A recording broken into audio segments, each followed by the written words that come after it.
नमस्कार, बहुत स्वागत है आप सबका। मैं हूं पुनीत पाठक और आप देख रहे हैं देश की बात।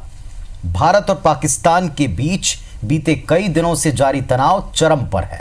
पहले भारतीय वायुसेना ने पाकिस्तानी जमीन पर घुसकर आतंकवाद के खिलाफ ताबड़तोड़ एक्शन किया। अब पाकिस्तान ने जम्मू कश्मीर में सैन्य ठिकानों को निशाना बनाने की कोशिश की और इसके बाद भारतीय वायुसेना ने उसी वक्त उसका मुंह तोड़ जवाब भी दे दिया और ऐसा करते हुए एक पाकिस्तानी एयरक्राफ्ट को ढेर किया।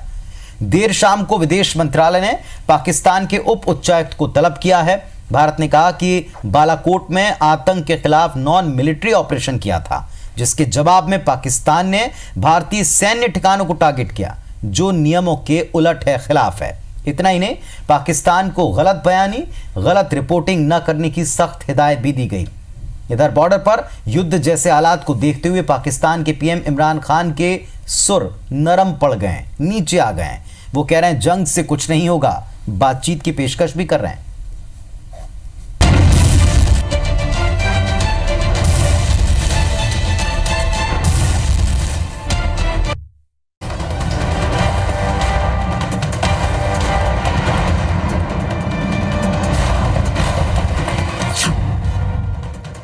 पहले मारा घर में घुसकर,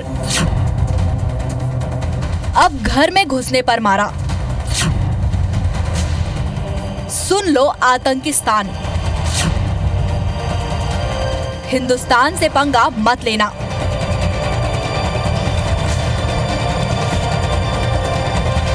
भारतीय वायुसेना के पाकिस्तान की सीमा में घुसकर एयर स्ट्राइक करने के बाद पाकिस्तान बौखला गया है।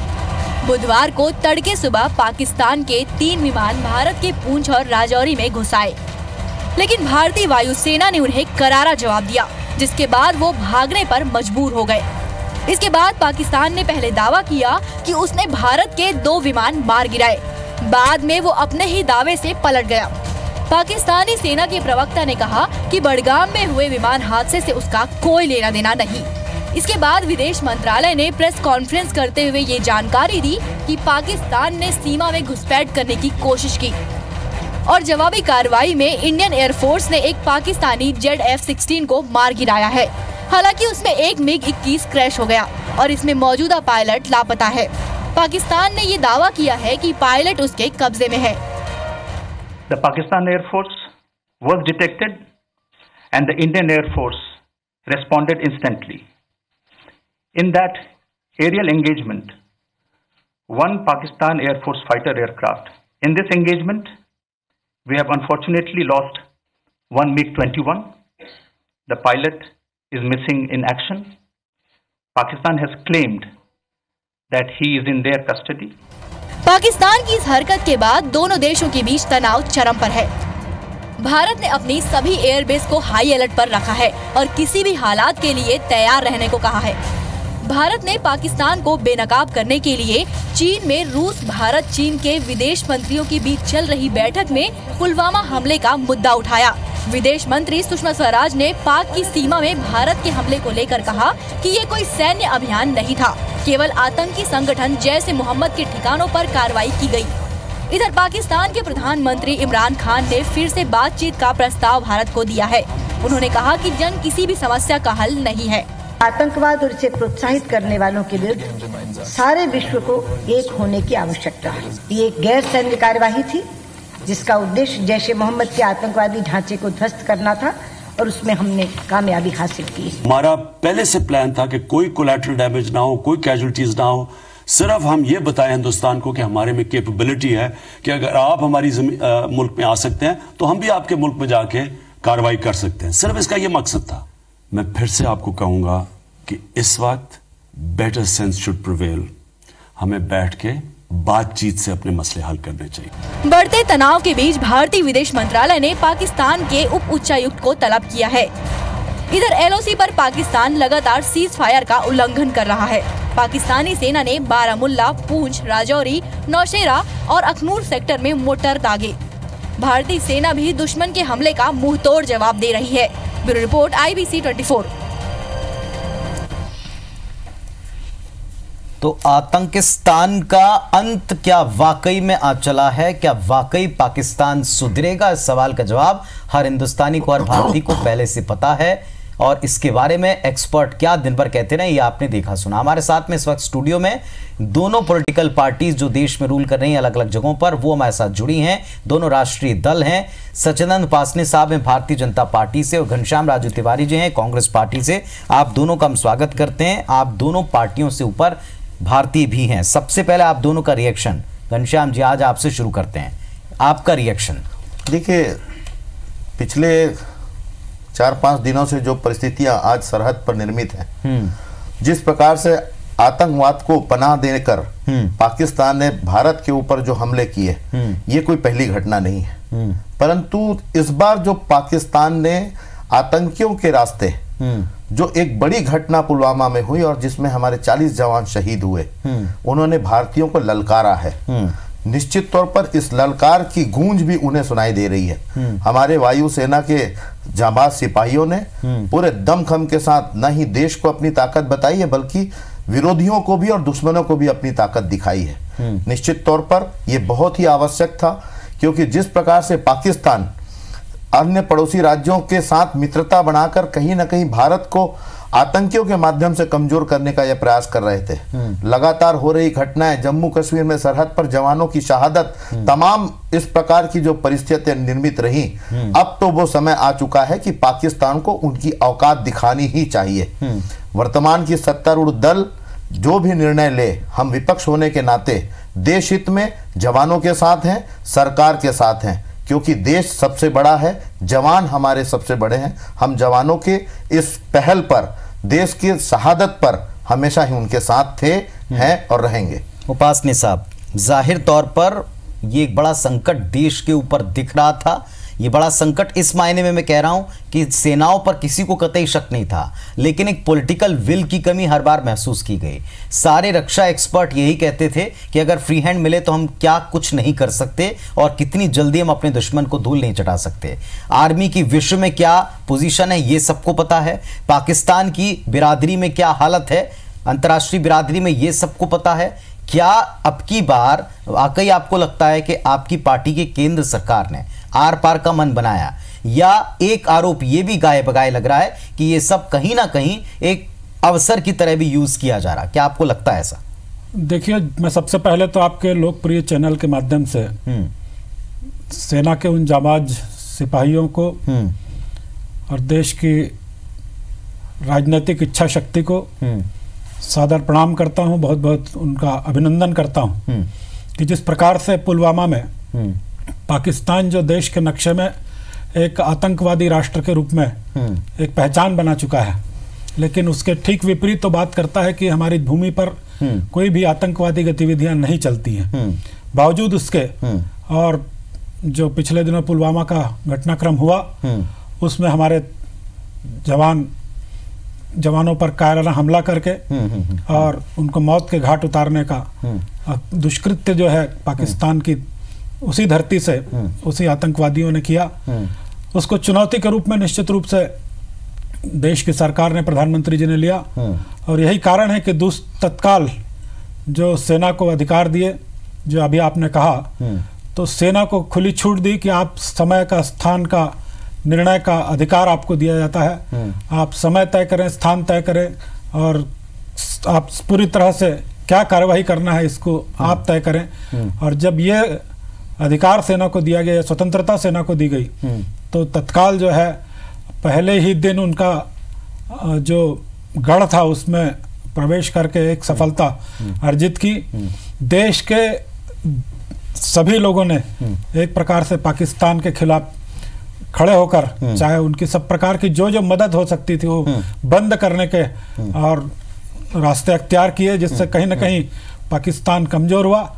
और कल रात्रि जो हमारे जवानों ने, वायुसेना के जवानों ने रात्रि 3:30 बजे जिस प्रकार से पाकिस्तान के उन आतंकवादी ठिकानों पर हमला करके उसको ध्वस्त किया है, ये निश्चित रूप से उस आतंकवाद के खिलाफ इस देश की लड़ाई जो वर्षों से अंतर्राष्ट्रीय मंचों पर, विश्व के मंचों पर भारत के प्रधानमंत्री उठाते रहे हैं। और आज ये बड़ी सफलता है हमारे देश की कि देश के, विश्व के अनेक राष्ट्र इस अभियान में और हमारे साथ खड़े दिखाई दे रहे हैं। ठीक है, अब एक सवाल सीधा आपसे सवाल किया है जी पॉलिटिकल विल की बात, पॉलिटिकल विल के साथ साथ कहीं आने वाले इलेक्शन को लेकर और उसके पहले जो 14 तारीख को हुआ था, जो हमला हुआ था, इसमें जिस तरह से घिरी थी सरकार, जिस तरह 56 इंच के सीने सबको याद आने लगे थे, क्या इसे एक पॉलिटिकल अवसर की तरह भी इस्तेमाल किया जा रहा है? नहीं, देखिए, इसको किसी भी गाय बगाए अगर अभी हमें इस समय जो देश में सेंटिमेंट है, लेकिन उसमें कहीं ना कहीं थोड़ी बहुत राजनीति भी सूंघी जा रही, किसी भी प्रकार से इस पूरे घटनाक्रम को राजनीतिक चश्मे से नहीं देखा जाना चाहिए। मोदी जी भी लगातार कहते हैं कि पार्टी और पार्टी से पहले देश, राष्ट्र, ठीक। और कल का उनका जिस प्रकार से देश नहीं टूटने दूंगा, देश नहीं झुकने दूंगा, ये जो भाव है, ये एक देश के राष्ट्रभक्त का भाव है।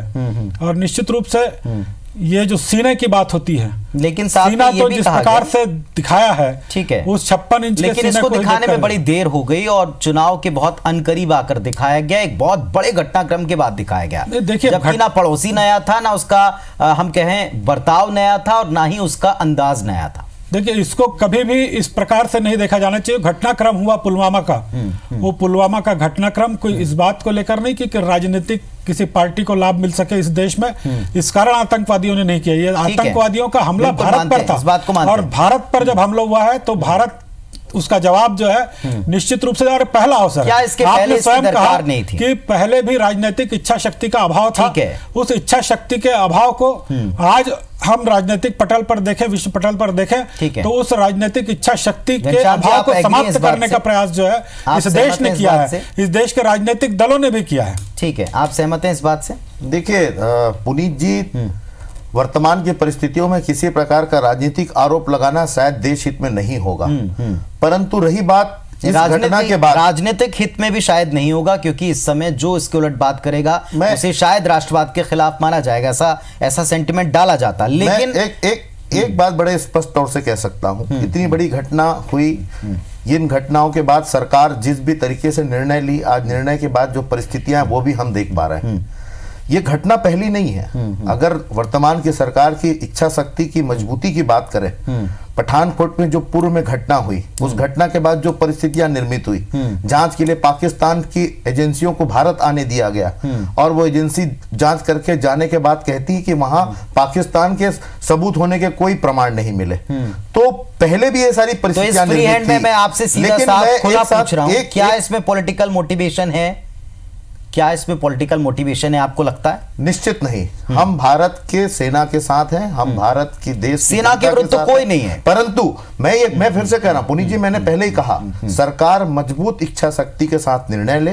सरकार वर्तमान की जो निर्णय लेगी, हम विपक्ष में होने के नाते देश हित में उनके साथ हैं। लेकिन मैं एक बात और बड़ी विनम्रता से कहूंगा, जिस प्रकार से पिछले 2-3 दिनों से सोशल मीडिया में जिस प्रकार से चीजें वायरल हो रही हैं, जो तथ्य पेश किए जा रहे हैं, जो फोटोज पेश किए जा रहे हैं, मैं आईबीसी के चैनल के माध्यम से जनता से अपील करूंगा कि ऐसे कोई भी वायरल वीडियो या फोटो को शेयर ना करें जो देश हित में ना हो। ठीक है, या पर कार्रवाई, इसके बाद उसकी बौखलाहट में उठाया गया कदम, उसका मुंह तोड़ जवाब, और अब इसके बाद की परिस्थितियां, इसमें हम बात करें। सच्चिदानंद उपासनी साहब और घनश्याम राजू तिवारी जी हमारे साथ में मंच पर मौजूद हैं डिबेट करने के लिए। सीधी सी बात घनश्याम जी, अब आपसे एक पूछता हूं मैं, जब 14 तारीख की घटना घटी तो लगातार उस 56 इंच को याद किया, जमकर कोसा गया और राजनीतिक इच्छा शक्ति पर क्वेश्चन मार्क उठाए गए। अभी आपके सामने मैंने भी पूछा कि क्या पहले ये वक्त नहीं आया, लेकिन अब जब वक्त आया, बड़ा बुरा वक्त आया और बहुत तेजी के साथ में घटनाक्रम आगे बढ़ रहा है। इसमें जो हम जवाब दे रहे हैं वो भी देश देख रहा है। अचानक से तस्वीर बदल गई है और सारा देश अब सत्ता पक्ष के साथ खड़ा है, जो कि राष्ट्रवाद का भी तकाजा है। तो क्या अब केंद्र की और केंद्र में बैठी सरकार की और सरकार में बैठी पार्टी की आपको तारीफ नहीं करनी चाहिए? क्या अब आप इच्छा शक्ति पर जब पहले सवाल उठाते थे तो आज उनकी इच्छा शक्ति की तारीफ नहीं करेंगे?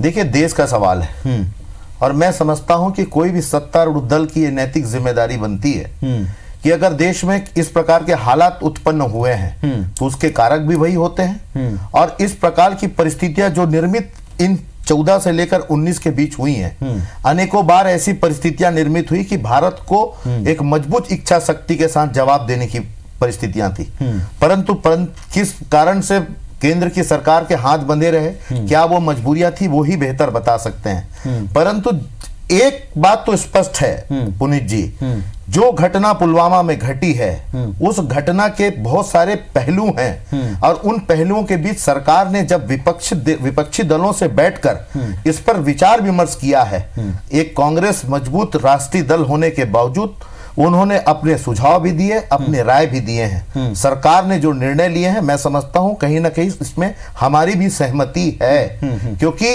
देश हित का मामला था। और मैं तो एक बात की बड़ी विनम्रता से आग्रह करूंगा, मैं सिंपल सा एक सवाल फिर दोहराता हूं, जब आलोचना आप करते हैं तो क्या आप प्रशंसा भी करेंगे? जब एक वक्त जब इंदिरा जी की प्रशंसा हुई तो क्या आज मोदी जी की प्रशंसा होनी चाहिए? देखिए, मुझे लगता है कि देश में सैनिक शहादत देते हैं और अगर ये शौर्य का कोई पराक्रम का कार्य किया है तो हमारी सेना ने किया है, सेना को सलाम है। वर्तमान सरकार को चाहिए कि इस बार हमें पाकिस्तान को किसी भी तरह पर उनसे रहमी बरतने की आवश्यकता नहीं है, क्योंकि 1971 और कारगिल के युद्ध के बाद जो परिस्थितियां देश में निर्मित हुई वो हमने देखा है। अब इसको और एक तरह से पूछता हूं, एक और तरीके से, जो कभी भी सीधी होने वाली नहीं है, इसलिए फैसला लेना है कि इस बार पाकिस्तान को यह होगा कि भारत वो विश्व शक्ति है एक और छोटा सा उनको डिगाया नहीं जा सकता। ठीक है, बिल्कुल, ये राष्ट्रवाद से जुड़ी बात। अब मैं पॉलिटिकली, चूंकि आप दोनों पॉलिटिकल मंच पर भी हैं, आने वाले वक्त में चुनाव भी होना है, क्या अब जो पॉलिटिकल सिनेरियो बनेगा उसकी चिंता कांग्रेस को नहीं है? क्या इसीलिए हम खुलकर प्रशंसा करने से गुरेज करते हैं? नहीं, चिंता किस बात की होती है? चुनाव आने वाले हैं, सुनिए, चुनाव आने वाले हैं। इन परिस्थितियों में जब पार्टी का दामन उजला होगा, आपके विपक्ष के नाते जिन चीजों को आप लगातार उठाते रहे, इस पर राष्ट्रवाद हावी है। प्रजातंत्र में आपको नहीं है? प्रजातंत्र में जनता जनार्दन होती है और जनता जनार्दन का जो निर्णय होगा वो हर राजनीतिक दल को सिरोधार्य है। ठीक है, हम भी उससे कहीं अलग नहीं है। जनता जनार्दन जो निर्णय लेगी वो निर्णय के हम साथ हैं, लेकिन देश मजबूत हो, देश में हमारे सेना का सम्मान बढ़ा रहे, उनको किसी प्रकार के कमजोर ना आंका जाए, ये हमारी पहली प्राथमिकता। उपासने साहब, विपक्ष का इस समय का जो रवैया है और देश का जो इस समय का रवैया वो आपके साथ खड़ा हुआ है। एक सवाल जो इस समय सबके जहन में है लेकिन कोई जुबान पर लाना नहीं चाहता, क्या इसके पॉलिटिकल लाभ आपको चुनाव में मिलेंगे? देखिए, सबसे पहले तो मैं कांग्रेस के उस बात का जवाब दूंगा कि जिस प्रकार से कह रहे हैं कि 5 साल में जो परिस्थितियां बनी हैं, अतीत शायद हम भूल गए हैं कि इसी 5 वर्षों में सर्जिकल स्ट्राइक हम भूल गए। ये दूसरा सर्जिकल स्ट्राइक है और जिस प्रकार से पाकिस्तान को अपनी असलियत बताई गई इन 5 वर्षों में बताई गई। इतिहास साक्षी है कि किस प्रकार से कांग्रेस के शासनकाल में बंबई का घटनाक्रम है, किस प्रकार से 26/11 की घटना है, किस प्रकार से ये उस समय भी हो सकता था, लेकिन एक आज की परिस्थिति जो नए भारत की कल्पना इस देश में हुई है उसका स्वरूप जो है आज दिखाई दे रहा है। और मैं कहता हूं कि आज राजनीतिक आरोप प्रत्यारोपों का दौर नहीं है। जब हम इंदिरा जी जब चुनाव जब हुआ था तो दुर्गा का अवतार भी अटल जी ने कहा था। निश्चित रूप से आज परिस्थितियां राजनीतिक मंच से अपने अपने को अलग करते हुए देश हित होना चाहिए। इसका कोई लाभ आपको मिलेगा? हम लाभ की कल्पना नहीं करते। हम भारतीय जनता पार्टी, स्वाभाविक लाभ तो मिलेगा। भारतीय जनता पार्टी हमेशा कहती है कि मेरे लिए दल पहले, फिर सबसे पहले राष्ट्र पहले, और इस कारण से आज भारतीय जनता पार्टी में तिरंगे का झंडा लटका राजनीतिक हमने ही जाकर कश्मीर के लाल किले पर तिरंगा झंडा लहराने वाली यदि कोई पार्टी है, भारतीय जनता पार्टी है, जिसने तोप और गोले के बीच में जाकर भारतीय जनता पार्टी ने वहां पे झंडा फहराने का काम किया था। ये सबसे पहले भारतीय जनता पार्टी राष्ट्रहित को देखती है और मैं मानता हूं कि इस समय कड़ा जवाब जो है पाकिस्तान को इस आजादी के बाद से आज तक नहीं मिला होगा, वैसा जवाब ये हमारी सरकार। ये हिसाब जरा लंबा होगा कि आजादी के बाद से लेकर अब तक किसकी लंबी सरकार रही, किसके वक्त में ज्यादा देश को नुकसान पहुंचा और कौन कितना कड़ा जवाब दे पाया। इस समय के हालात जो हैं वो हम आपसे डिस्कस कर रहे थे और इस समय ये बात भी स्पष्ट है कि एक तकाजा है राष्ट्रवाद का के साथ खड़े रहना है, तो वो सभी खड़े हैं, लेकिन राजनीति का जो तकाजा वो भी आप लोग निभा रहे हैं। बहुत बहुत शुक्रिया आप दोनों का इस वक्त में जुड़ने की। नमस्कार, धन्यवाद।